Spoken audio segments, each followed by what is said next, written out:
안녕하세요. 한문나 매일 성경 2월 14일 마태복음 11장 1절에서 10절의 말씀을 통하여서 하나님께 주시는 지혜와 지식으로 말씀이 깨달아지고 깨달은 그 말씀을 가지고 삶을 사는 저와 여러분 되기를 간절히 소망합니다.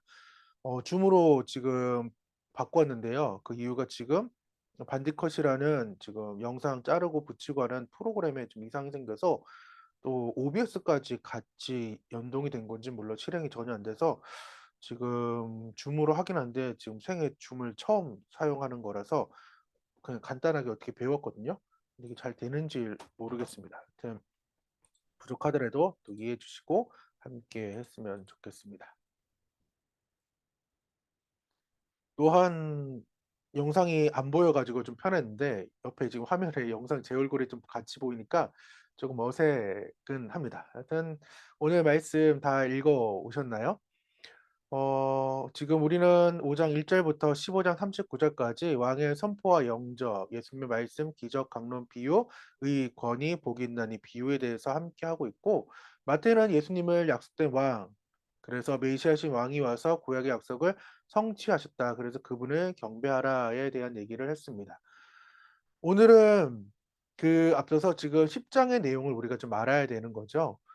우리는 재물, 하나님, 믿지 않을 것, 믿을 것, 무리 제자, 결단하고 고백해라. 그래서 예수님과 나와 연결고리, 하나님과 나와 연결고리, 그다음에 성령님과 나와 연결고리가 되어서 이건 우리 안의 소리, 삶이 메아리가 되어야 된다 얘기를 우리가 좀 하게 되었습니다. 두 번째 강화, 즉 열두 제자에게 주신 말씀이 마태복음에서 공식적인 담화 종결 어구 예수께서 마치셨다라고 이제 끝을 맺습니다. 이 구절은 구조상 앞 단락의 끝에 위치합니다. 본문은 마태복음의 세 번째 섹션인 그 일의 첫 번째에 해당합니다. 예수는 침례 요한의 질문을 통해 자신이 누구인지 밝히 증거하시고 세 가지 비유를 통해 침례 요한이 누구인지 정의하십니다. 모두 예수의 메시아 되심을 초점을 두고 있습니다. 그래서 1절 두 번째 가르침을 마치심, 제자도에 대한 그 설교를 마치는 내용인데 예수는 열두 제자를 불러 권능을 주시며 천국 사역에서 마주할 다양한 현실을 생생하게 가르쳐 주셨습니다. 2절 제자들을 위한 가르침을 마치고 또다시 가르치고 전도하기 위해 여러 동네로 떠나가십니다. 한 가지 주목할 점은 제자 파송과 사역 내용이 소개되지 않는다는 점입니다. 마가와 누가는 짧게나마 그들이 나가서 복음을 전하고 병을 고치는 사역을 보고합니다. 마태는 예수가 열두 제자와 분리되어 홀로 갈릴리 마을에 가서 사역하신 것으로 두 번째 강화를 매듭짓고 새로운 무대를 준비하는 것에 초점을 두게 됩니다. 그것이 오늘 본문의 이제 시작이 되는 거죠. 혹시 여러분은 무언가에 대해 실망한 적이 있나요? 또 왜 실망하셨나요? 여러 가지 이유가 있을 거예요. 또한 그거에 대해서 너무나도 실망해서 환불까지 했던 상황들이 있을 것입니다. 크고 작은 일들이 있었죠. 그러면 침례 요한은 지금 실망하는 그 과정이 있었다는 거죠. 자신이 현재 감옥에 있습니다. 그 이유가 마태복음 14장 1 절에서 5 절에 지금 등장하고 있는데 그래서 침례 요한이 이 감옥에서 여러 가지 생각이 좀 들었던 거예요. 한편에 든 생각은 '침례 요한이 만약에 사역을 계속했다면은 이러한 실망감에 빠져 있을까?'라는 생각을 좀 하게 되지만은 여튼 침례 요한은 실망하고 있어요. '뭐지? 뭐지?' 내가 그동안 얘기했던 그 메시아가 맞는지에 대한 고민을 하게 되는 거죠. '이스라엘 메시아가 왕이라면은 어째서 하나님 나라가 시작되지 않은 것처럼 보일까?'라는 그 궁금증으로 시작하여서 침례원이 실망감으로 계속 빠져가고 있다는 거죠. 음. 그래서 예수님과 제자들의 그 사역이 침례 요한의 준비 사역과 비슷해 보일까라는 그런 고민들. 그래서 요한의 생각은 왜 예수님은 자신이 메시아이심을 강력하고 공개적으로 주장하지 않는지에 대해서 의아함을 갖기 시작했어요. 그리고 또 하나는 자신이 현재 감옥에 있잖아요. 그래서 감옥에서 풀려나게 해 주실 것을 또한 기대하고 있다는 것입니다. 그래서 그 상황들이 너무나도 궁금해서 자신은 지금 감옥에 나갈 수가 없으니까 제자들을 통하여서 예수께 보내 버립니다. 그래서 그 제자들이 물어봅니다. 예수께 여짜오되 오실 그이가 당신이 오니까 우리가 다른 일을 기다리오리까. 그러니까 침례 요한의 그 제자들이 즉 침례 요한이 물어보는 거예요. "너 진짜 메시아 맞아? 내가 그동안 준비시켰던 그 메시아가 맞는지에 대해 지금 궁금증을 갖게 된 것이죠. 그래서 너가 아니라면은 다른 사람을 우리가 기다려야 되는지를 물어보았다는 것입니다. 침례요한의 이러한 의심은 사역에 그 예수님의 그 궁극적인 사역에 대한 경멸이나 메시아라는 그 주장에 대한 그 거부감은 아니지만은 예수에 대한 그 순전한 믿음과 메시아이신 예수님에 대한 그의 기대가 어긋났기 때문입니다. 우리가 환불하고 또한 그 물건을 포기하고 그다음에 실망하는 이유는 내가 기대했던 기대치가 있어요. 그래서 기대치 이상이면은 꿀템, 하지만은 내가 기대했던 그 이하면은 망템이라고 부르면서 마치 예수님은 기대템이었거든요. 꿀템이었거든요. 근데 침례원이 생각할 때 '이거 혹시 망템 아니야?' 라는 그러한 생각에 빠져버리게 되었다는 것입니다. 거기에 대한 질문이 "나 맞아."라고 예수님은 대답하지 않으시고 "너희가 가서 듣고 보는 것을 요한에게 알리되 맹인이 보며 못 걷는 사람이 걸으며 나병 환자가 깨끗함을 받으며 못 듣는 자가 들으며 죽은 자가 살아나며 가난한 자에게 복음이 전파된다 하라." 오히려 예수님의 그 궁극적인 사역을 다시금 침례요한에게 알려주라는 거예요.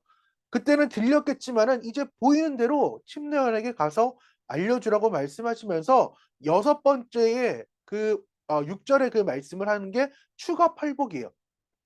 그 팔복이 뭐냐? 추가 팔복이 "꿋꿋한 자는 복이 있다."는 거예요.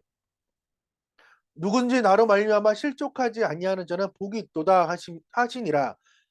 다른 번역본에는 "걸려 넘어지지 않는 사람, 예수를 의심하지 않는 사람은 복이 있다."라는 거예요. 내 시간대에 예수의 일이 못마땅하더라도 또한 내 시간대에 기적이 안 일어나더라도 꿋꿋이 견디라고 말씀하고 있어요. "꺾이지 않는 사람이 복 있다."라고 말씀을 하는 거예요. 우리는 알아요. 침례요한은 모르지만은 현재 침례요한은 모르지만은 우리는 안다고요. 왜? 예수님이 모든 사역을 마치시고 부활하시고 또한 하늘로 올라가셨으며 내려오시는 그 상황들을 알아요.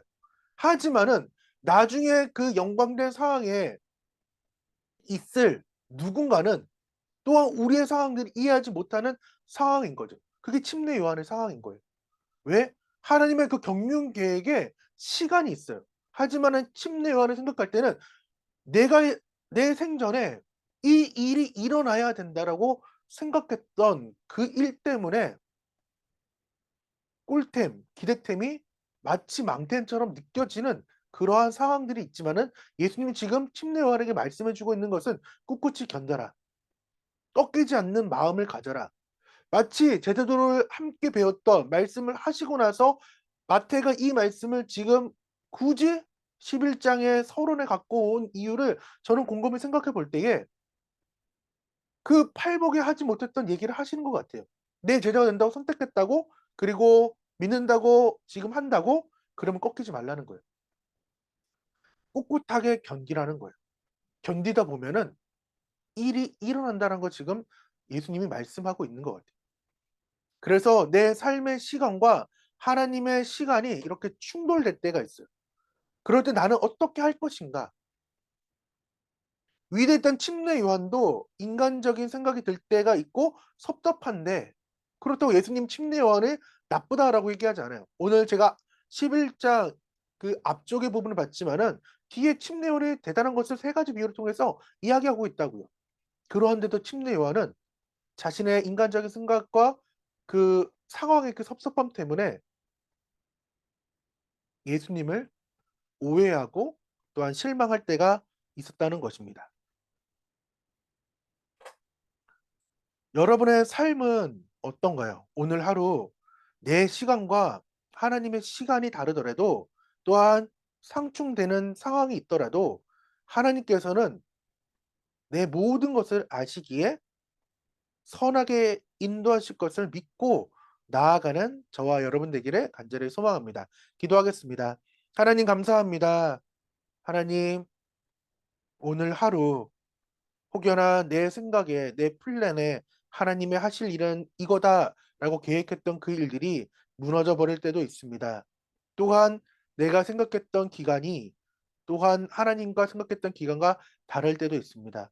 마치 10 장이 끝나고 나서 침례요한의 이 상황을 보면서 우리가 깨닫는 것은 '나는 과연 침례 요한보다 나은가?'라는 생각을 하게 하여 주셨어서 나는 제자라고 결단하였지만은 정말 제자도의 삶을 살 수 있는지 다시금 기억하여서 내 시간보다 내 우선순위보다 하나님의 모든 일을 우선순위에 새기며 나아갈 수 있는 우리 모든 한목나 가족 될 수 있도록 도와주시옵소서. 주님께서 함께 하실 걸 믿사오며 예수님의 이름으로 기도드립니다. 아멘. 오늘 하루 주팅하시고 다 같이 안녕.